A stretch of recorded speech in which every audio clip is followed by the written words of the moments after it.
ตอนนี้เวลา 12 นาฬิกาเที่ยงพอดีนะครับตอนนี้ตามนาฬิกาของผมนะครับของพ่อแม่พี่น้องท่านของท่านนั้นอาจจะบัดตรงกับของผมก็ได้ผมจะตั้งไว้ไปประมาณ 5 นาทีเพื่อที่มันจะได้ทันเวลานะครับท่านยังมีโอกาสที่อยากกินข้าวกินน้ำได้อยู่นะครับช่วงนี้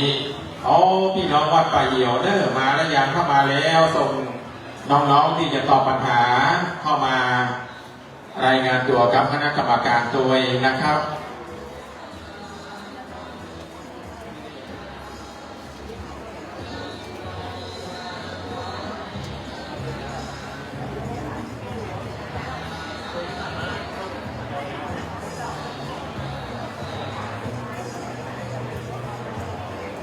สำหรับโต๊ะลงทะเบียนนะครับอยู่ด้านในนี้เด้อนะครับ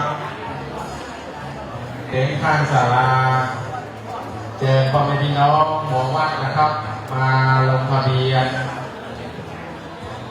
วันนี้เจ้าหน้าที่คณะกรรมการก็มีเข็ม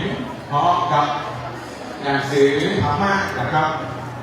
มาบริการเพื่อชุดละ99 บาทนะครับหนังสือนั้นก็เป็นหนังสือธรรมะหนังสือเพลงนะครับหนังสือบทสวดมนต์ต่างๆท่าน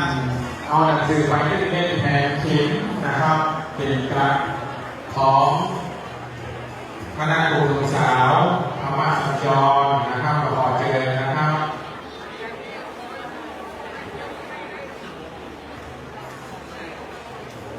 วันนี้เรามีคุณหมอมาโดยทางคณะกรรมการครูสาวเพื่อเป็นอสมนะครับอสมมีเรียนโดยวันนี้ยาบริการในเรื่องของว่าไปใจบริการนะครับปรึกษาหรือได้ที่คณะกรรมการโต๊ะลงทะเบียนนะครับน้ำดื่มกินเอาได้เลยนะครับน้ำดื่ม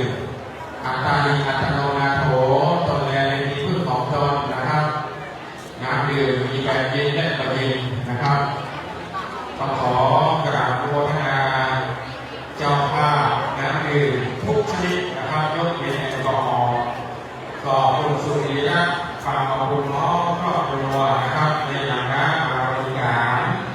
ในงานวันนี้นะครับขอให้ท่านนั้นจงมีความสุขสุขภาพร่างกายแข็งแรงอยู่เย็นเป็นสุขนะครับขอบคุณเจ้าหน้าที่อสพช.อำเภอเมืองเชียงใหม่เจ้าหน้าที่รปภ.การจราจรทุกคนทุกท่านนะครับที่ได้มาปฏิบัติหน้าที่ถึงสำนักปฏิบัติวิปัสสนาสายเอกนะครับโดยนำข้อเห็นนี้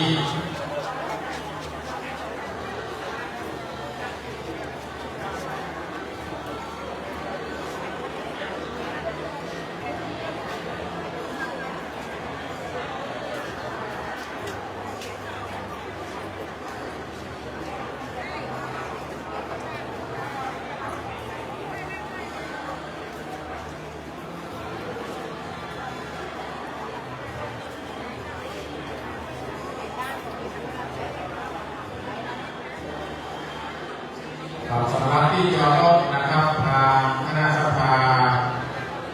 วัดดอนจันทร์นะครับแล้วก็พี่น้องคณะสภาสำนักวิปัสสนาทางสายเอกโดยนำมอบในยังสถานที่ไว้ต้อนรับกับพ่อแม่พี่น้องนะครับอยู่ด้านหน้านี้ข้างศาลานะครับที่จอดรถกว้างขวางสะดวกสบาย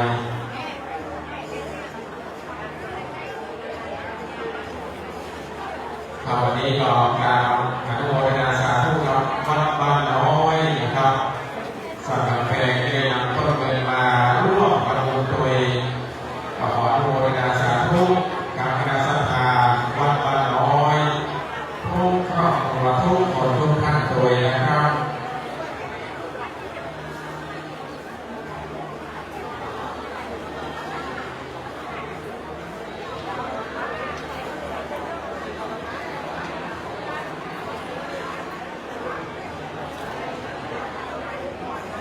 ค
อกเตอร์นะครับ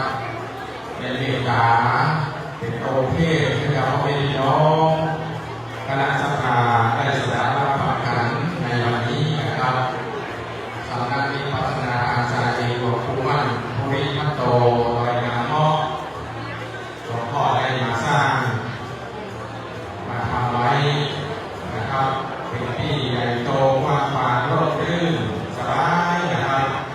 ท่านใดที่อยากจะมาปฏิบัติธรรมนะครับมาวิปัสสนาก็ขอเรียนเชิญเข้ามาในวัดอินทรีนะครับที่ผ่านมาทางอสมตำบลท่าสารานะครับเพิ่งจะได้มาใช้สถานที่มาปฏิบัติธรรมนะครับที่สำนักวิปัสสนาใจศาลาหลังนี้นะครับก็ขอประกาศเชิญชวนพ่อแม่พี่น้องนะครับท่านใดที่อยากจะมาถึงคณะดี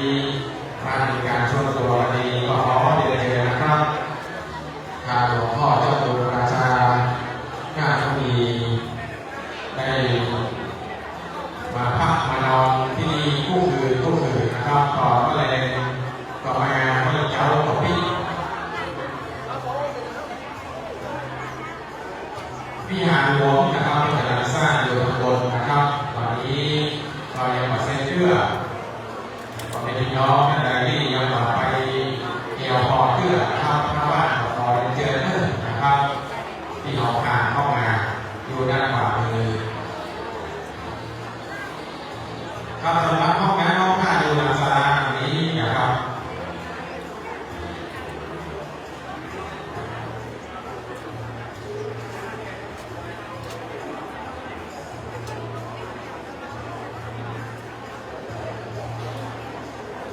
ครับน้องๆที่จะตอบปัญหาธรรมะในวันนี้นะครับมีเป็นการแปลวัดนะครับ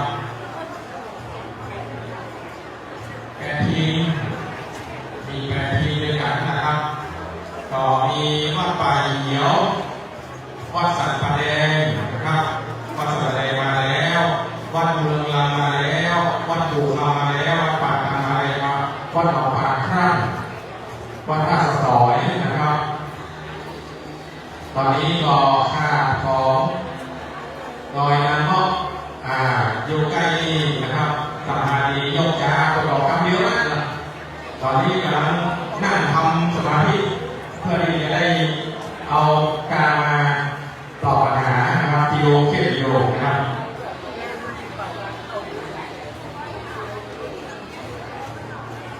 วัดป่าเหี่ยวมาก็ขอเรียนเชิญนะครับมาในงานตัวกับคณะกรรมการที่เป็นกรรมการข้าราชการพ่อแม่พี่น้องกราบนิมนต์พระสงฆ์เจ้านะครับที่เดินทางมาเข้ามาในศาลาเที่ยวหน้านะครับจะมีเก้าอี้ของพระสงฆ์เจ้านั่งนะครับหรือว่าอาสนะข้างบนตามที่ทางคณะกรรมการคณะสภาจัดไว้นะครับการนิมนต์พระสงฆ์เจ้าทุกรูปทุกองค์นะครับ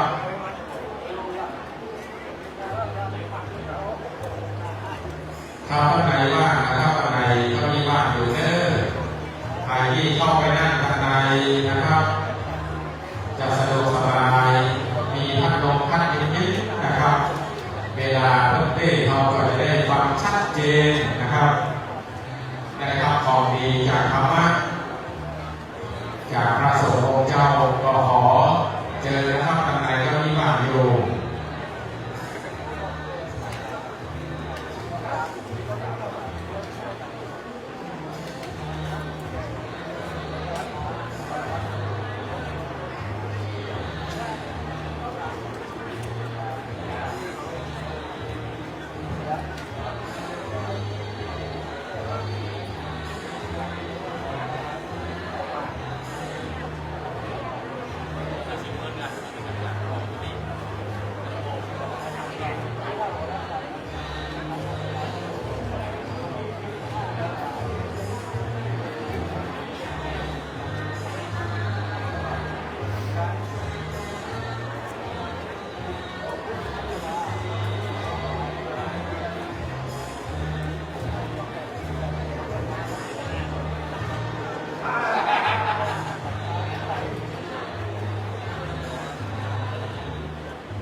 ผ้าห่ม1 ผืนข้าวสาร1 ถุงนะครับ1 กระสอบ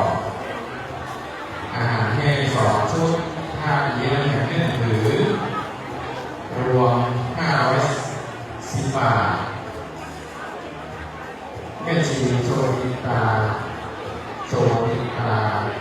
และครอบครัวนะครับ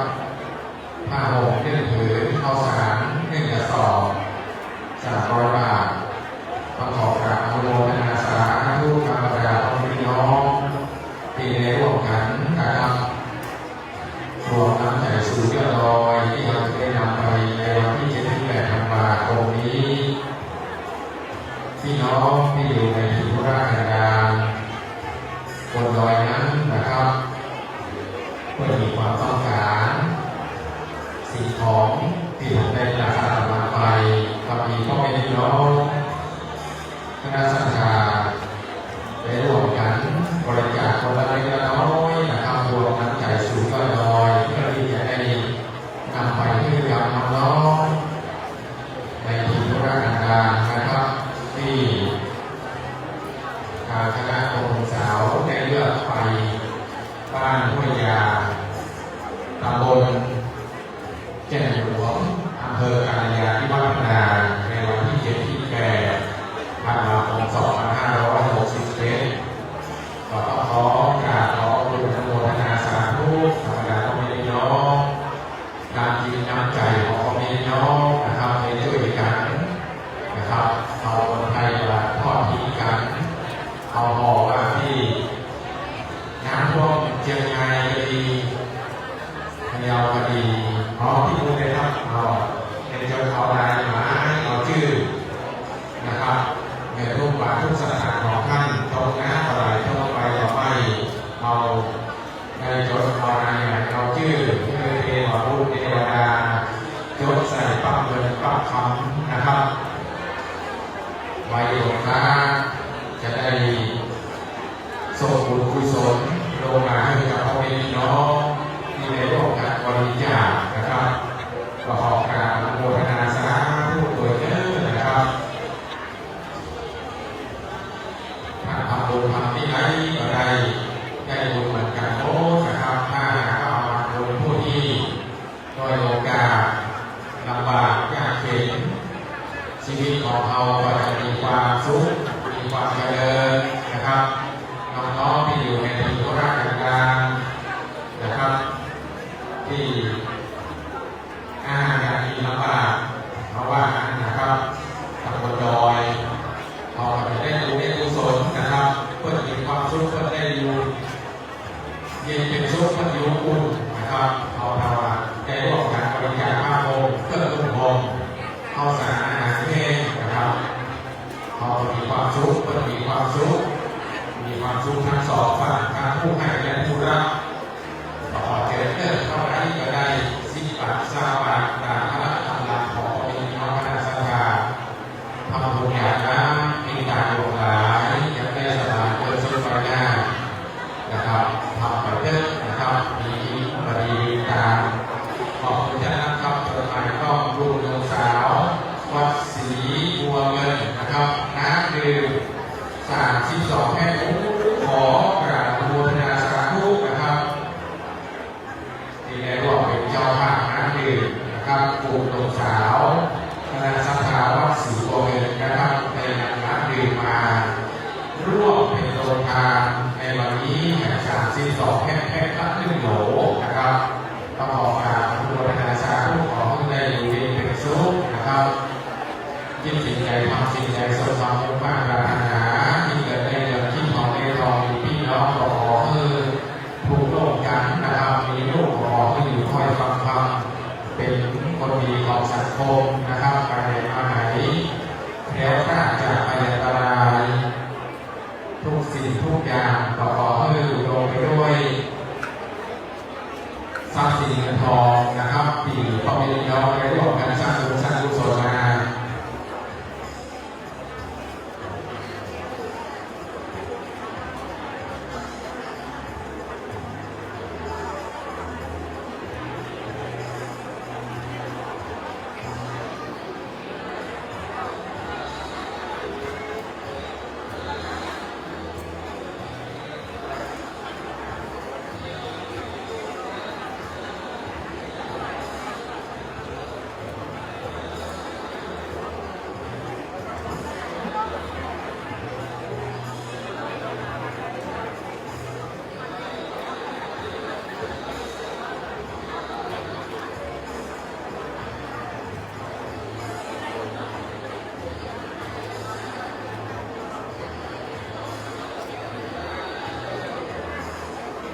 มีการเพิ่มเติมเข้ามานะครับ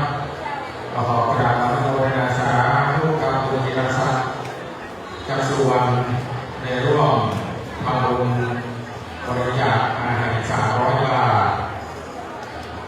คุณลุงศรีคุณแม่สุทธิใจมั่น550 บาท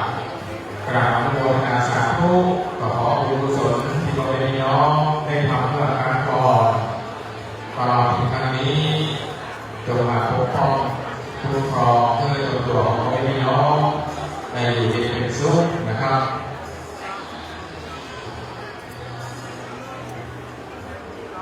กับตอนนี้เวลา 12:33 นาที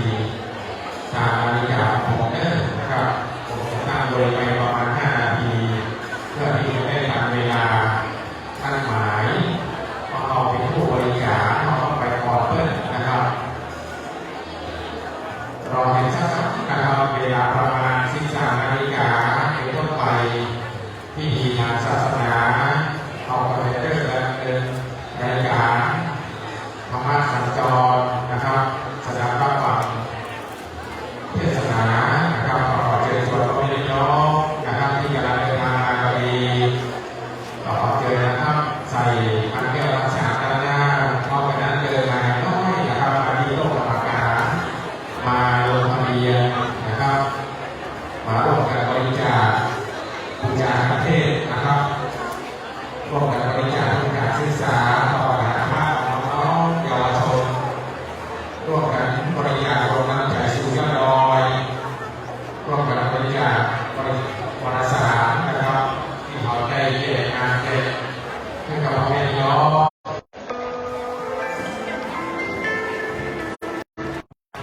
การเสด็จต้นงานเรียบร้อยนะครับที่ผ่านมาก็จะได้รับรางวัลตลอด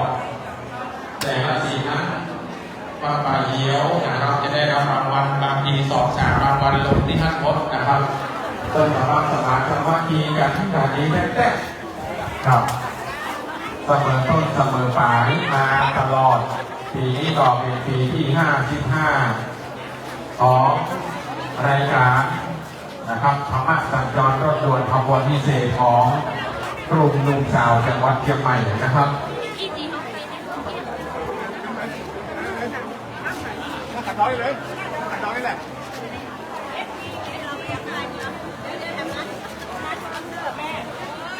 วันนี้ก็เป็นรายการพิเศษนะครับที่เราได้มาฟังเทศน์ฟังธรรมกัน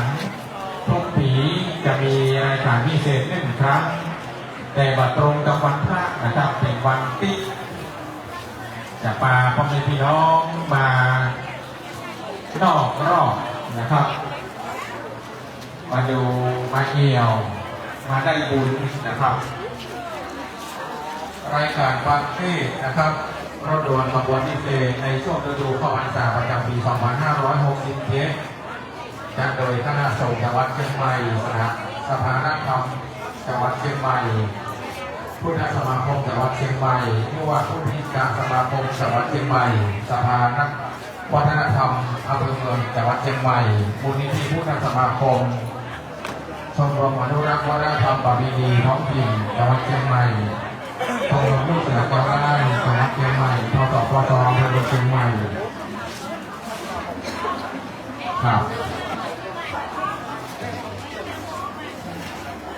ครับกราบนมัสการถวายความต้อนรับ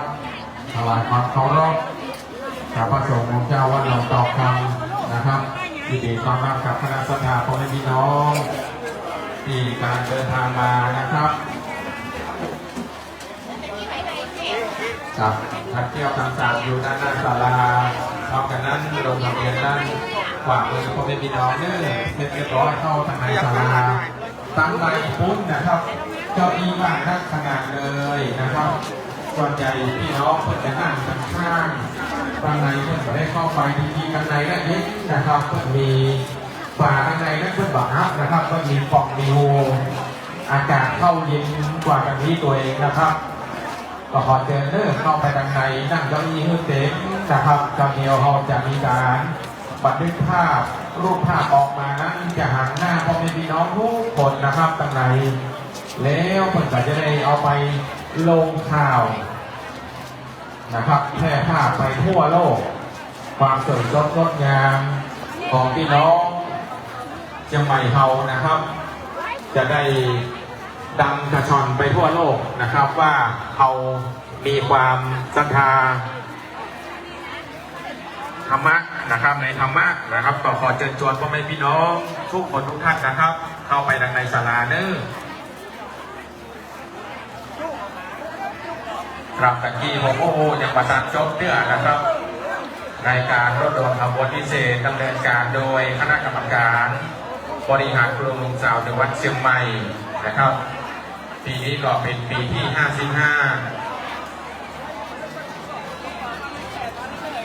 ปีนี้ก็ดำเนินการโดยท่านประธานสักรพีสุภานะครับเป็นประธานกลุ่มลุงสาวมีประธานที่ผ่านมารวมทั้งหมด10 กว่าคนแล้วนะครับคนสุดท้ายก็คือคุณสักรพีสุภากราบนมัสการพระสงฆ์สามเณรทุกรูปทุกองค์นะครับนิมนต์เข้าทางในศาลาครับผมทางในศาลานั้นนะครับทางคณะสภาได้จัดเก้าอี้ต้อนรับกับทางท่านอาจารย์นะครับฝ่าพระสงฆ์ของเจ้านิมนต์นะครับเข้าทางในนะครับเก้าอี้ก็มีนั่งอาสนะก็มีนั่งพนักนั่งอาสนะก็ได้นั่งเก้าอี้ก็ได้กราบนิมนต์นะครับยินดีต้อนรับกับคณะศรัทธาวัดแม่แก้วอีกครับวัดแม่แก้วน้อยนะครับเพิ่นมาถึงแล้วนะครับวัดวิเวกวนารามนะครับขอถวายความต้อนรับความเคารพกับพระสงฆ์ทุกรูปทุกองค์พระเถรานุเถระทุกรูปทุกองค์ขอต้อนรับกับบรรดาพ่อแม่พี่น้องหัววัดทุกคนนะครับเข้ามาทางในเด้อ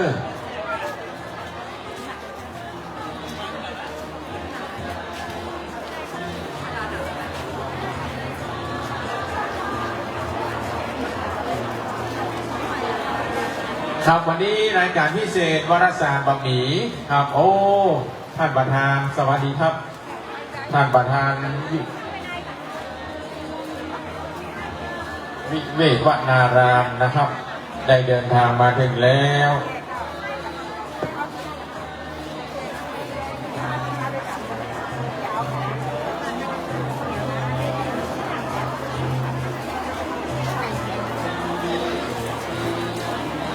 ครับขอบคุณคุณแม่วัชรพันธ์วงศารนะครับคุณแม่ได้ฝากพวงกุญแจมาใส่กันเทศทุกศีลนะครับทุกวัดทุกวากราบขอบพระคุณกับคุณแม่ตัวเองนะครับ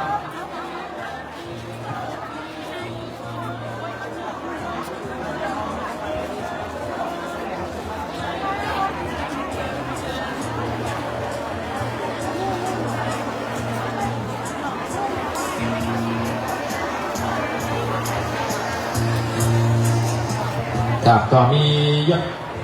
รายการเพิ่มเติมมานะครับกราบขอบ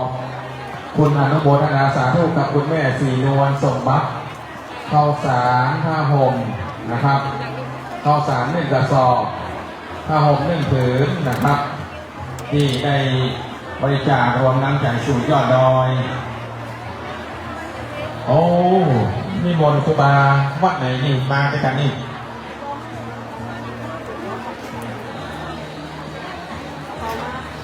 พระสงฆ์องค์เนรวัดโสภณารามมากันนะครับหลวงหลายกราบนิมนต์ทางในศาลานะครับกราบอนุโมทนาสาธุกับคุณแม่ศรีนวลสมบัติได้ร่วมบริจาคข้าวสาร1 กระสอบผ้าห่ม1 ผืนนะครับจำนวนเงิน300 บาทกราบอนุโมทนาสาธุก็ขอให้บุญกุศลนั้นมาปกปักรักษาตนตัวครอบครัวของคุณแม่ศรีนวลสมบัติได้อยู่เย็นเป็นสุขเจริญการกลุ่มรุ่งเรืองมีสุขภาพร่างกายแข็งแรงขอบคุณอนุโมทนาทุกคนทุกท่านนะครับ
ครับในวันนี้นะครับที่ว่าหันมาใส่นั้นก็มีวัดพระบาทต่างแควนะครับแล้วก็พี่น้องที่อยู่ทางจอมทองบอกว่ามาหรือยังนะครับ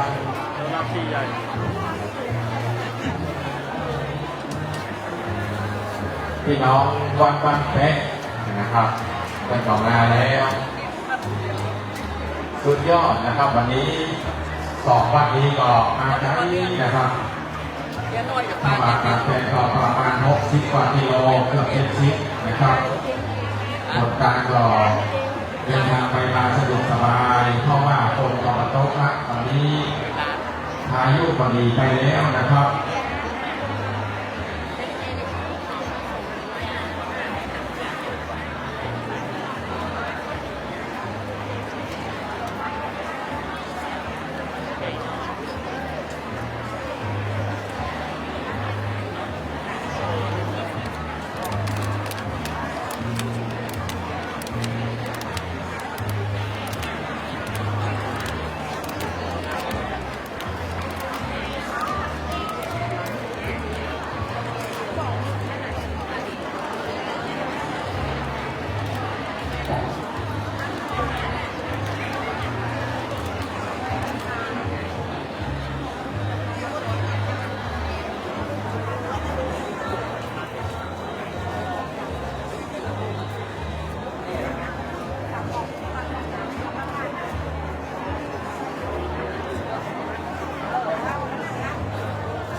ตอนนี้โฮสต์ว่าจะเข้าโหมดบรรยากาศที่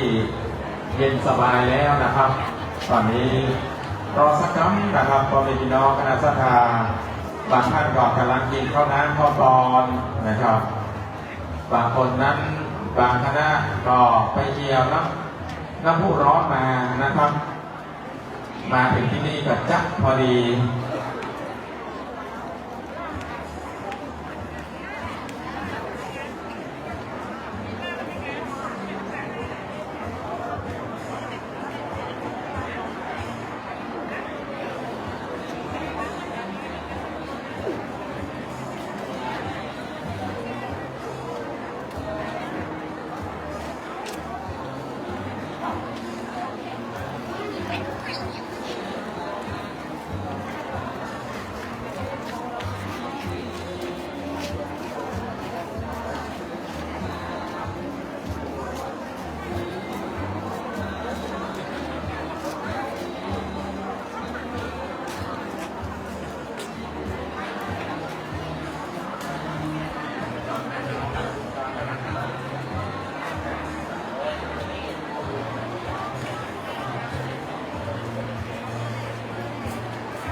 ข้าวเลย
วัสดิ์